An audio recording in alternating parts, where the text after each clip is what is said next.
This is indeed a meeting of several kinds, three kinds of people. The first are the arts lab people who are artists, and we have to remember that artists today are still on the margins of society, and they are not quite the dropouts, but the people who are not miners and not bus drivers and not bankers.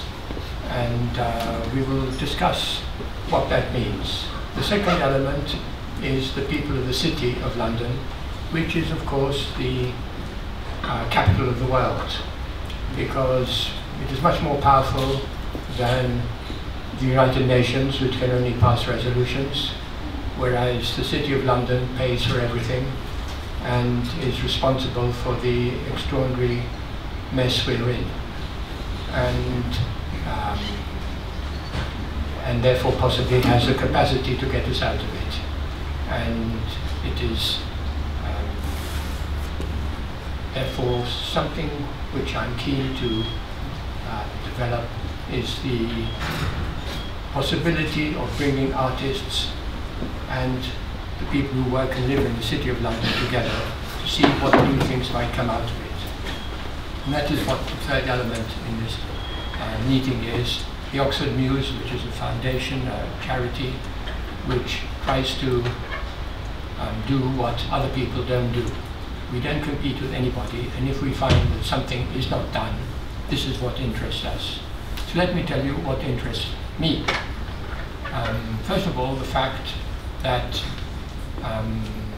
the world population increased enormously in the course of recently. And if we go back to Shakespeare's time, the population of London was 200,000, which makes it a city the size of Norwich or Nottingham or something like that, Northampton. And the enormous increase in the population which has occurred over the years has produced completely different economies. The original inhabitants of the world, the hunter-gatherers, when they became too numerous, they invented agriculture. When agriculture could not provide jobs for everybody, and they went to the city, we invented industry. And when we found that there was enough people in industry, we started reducing the number of people working in industry, we invented the service society. But what is going to come next, because the population has so increased that there is no room for young people. And 40% of young people in different parts, different countries are now unemployed. Nobody has thought of what kind of jobs can be invented for them. Now, governments say, well, let us encourage them to become shelf stackers in Tesco. But there is limited to the number of jobs which we can provide for them. And so my proposal to you is that we should invent a fourth kind of work for young people. And this is something which young people ought to participate in actively, and something which older people who have jobs should be encouraging, because a society which finds no room for young people is doomed. Will there be a revolution? No, revolutions don't work. Will they all emigrate to the North Pole or the moon? Not very quickly. So what are you going to do with young people?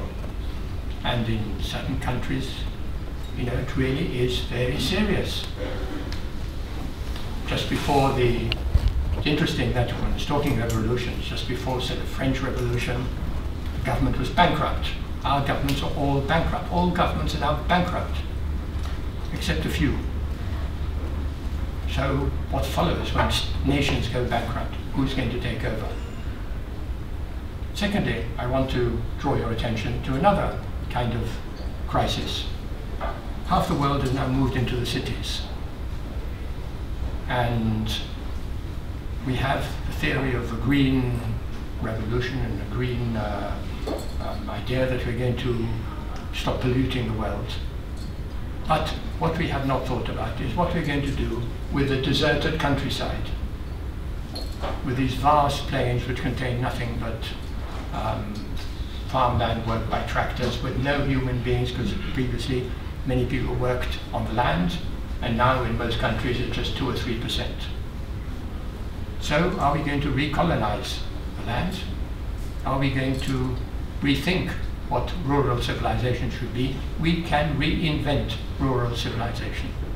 We have to.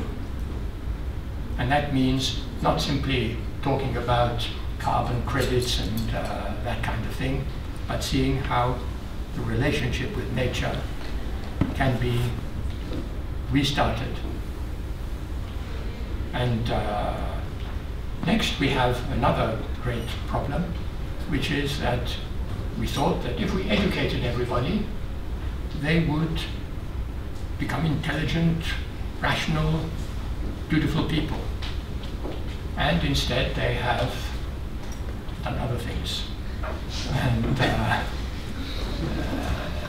education has not proved to be the answer. It doesn't guarantee anything. And so I think we have to reinvent education, or we have to find what we want, how we want to spend our youth. At the moment, we are devoting 20 years to preparing to enter life. It's very bizarre. And now that we're likely to live 100 years, are we going to arrange time in the same way that you work for a certain number of years and then you retire and play golf or whatever it is? And so the question of time, how you spend your time, how each day is spent. And should it be spent going into an office and sitting in an office for 8 hours, or a factory? Is that the height of civilization? And obviously there we can rethink the way we spend our time, and why should you be chained to your seat in front of your computer for 8 hours when there is nothing much to do there? And so these are just a few examples of the way that what we have before us now is crumbling and is not as impressive as it once was. And so we have opportunities to do things which have never been done before. And that is what I hope we can be thinking about in the course of this evening. And why I'm very pleased that people have come from the city, from many different professions, is that in every profession which I've tried to investigate, I find people saying there's a crisis in this profession, that things are not what they could be. And it is extraordinary how this is repeated everywhere. It is true that many of them say, well, there's nothing we can do about it, that's the way it is, and we've got to put up with it. After all, they pay us a salary, so let us continue and just get money from them, and we enjoy ourselves afterwards. This is one of the great catastrophes of our civilization, and of civilization for some time. And that is where the artists come in, because the terrible schism which took place quite a long time ago was that art was placed outside work, and it was for the relaxation, originally for the relaxation of kings and rich business people and so on, after work, and it was on the margins, and therefore in the relaxed periods of relaxation, these wealthier people could admire beauty and sing beautiful songs and go to the theater and do all those things which made their soul flourish. They could then go back to their work and bully their workers and make as much money as possible and behave with savagery, completely alien to the virtues which they seem to be admiring in their art. And this separation, which continues, is something which I feel, again, needs to be ended, and we need to find a way by which work itself can become a work of art. That work becomes something which is fulfilling and inspiring the imagination and doing things for people other than just providing them with a salary at the end of the week or the month. Now you see there are a large number of challenges, and what I want is to get you to think about these and to see how you can carry out some experiments. What I like about the arts lab is it's called a lab. And a lab means a place where you carry out experiments. Most experiments fail. That doesn't matter. You go on trying until you get something interesting. Every time you prove that something doesn't work, you have proved something interesting. And what I want is to get businesses and government departments and organizations of all sorts which are rigid in their habits and feel that that is the way they have to do things, and which are bureaucracies and which are where people feel that they're not using their talents fully.